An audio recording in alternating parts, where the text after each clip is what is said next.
Je suis Cédric de Guillaume, je suis agriculteur dans le massif des Monédières, au cœur de la montagne Limousine. Donc sur une ferme de 200 hectares sur lequel on a vraiment le paysage traditionnel du pays avec beaucoup de landes à calunes, de landes à myrtilles, mais aussi des pelouses, des zones humides ou des hêtraies. Donc sur cette ferme-là, j'ai une activité d'élevage avec un troupeau de 250 brebis limousines qui est mené en plein air. On a une activité de récolte et de transformation de myrtilles sauvages dans les landes. Et aussi, on a développé ces dernières années un atelier de production de légumes de plein champ, voilà, à 800 mètres d'altitude. Donc c'est à la fois un lieu de production, mais aussi un lieu d'accueil où les gens vont pouvoir acheter nos produits, mais surtout aussi comprendre ce qu'était ou ce qu'est encore le paysage des Monédières et comment on peut y produire. Depuis 2016, le parc naturel régional de Millevaches met en place un programme autour de la myrtille sauvage. Donc on a une activité d'expérimentation, donc c'est le cas ici sur la ferme de la Monédière avec Cédric de Guillaume, et des actions de mise en réseau et de partage des connaissances et diffusion des savoirs paysans pour justement partager tout ce qui est connu par rapport à la régénération de la myrtille et le faire savoir plus largement pour pouvoir justement redynamiser une filière et pouvoir valoriser la myrtille sauvage. Clairement, la lande à calunes, la lande à myrtille, c'est un paysage qui est lié à la présence des moutons. Sur cette ferme, je me suis toujours préoccupé d'entretenir les landes à myrtille et d'essayer de les régénérer pour pérenniser cette ressource.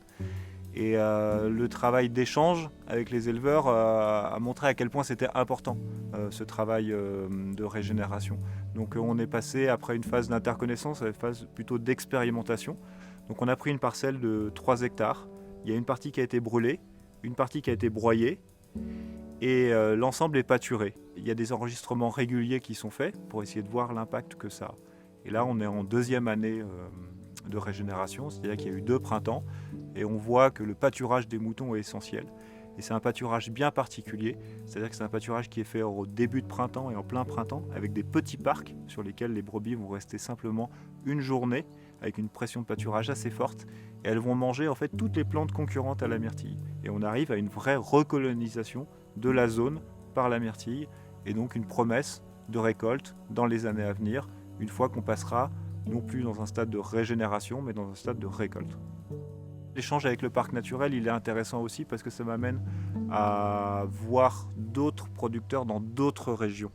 Et là, ça, c'est une ouverture qui est vraiment très forte, à la fois pour mieux comprendre ce qu'est la myrtille, parce que c'est un objet qui a été peu exploré, d'un point de vue scientifique notamment, et essayer de trouver des nouvelles façons de faire pour la pérenniser. Dans ce métier de paysan, je suis producteur de fruits rouges.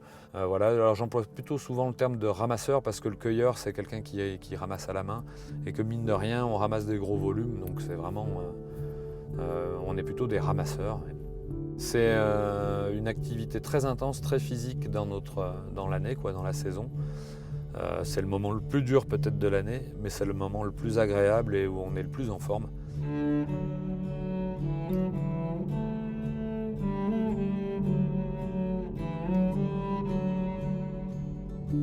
Contrairement au métier de paysan où on va travailler le sol, on va vraiment influencer le milieu, sur la myrtille, quand on ramasse, on est directement en contact de la nature, et on est vraiment dans une sorte d'échange parce qu'on a comme un pacte qu'on signe avec cette nature puisque c'est elle qui nous mène et on en est sacrément tributaire.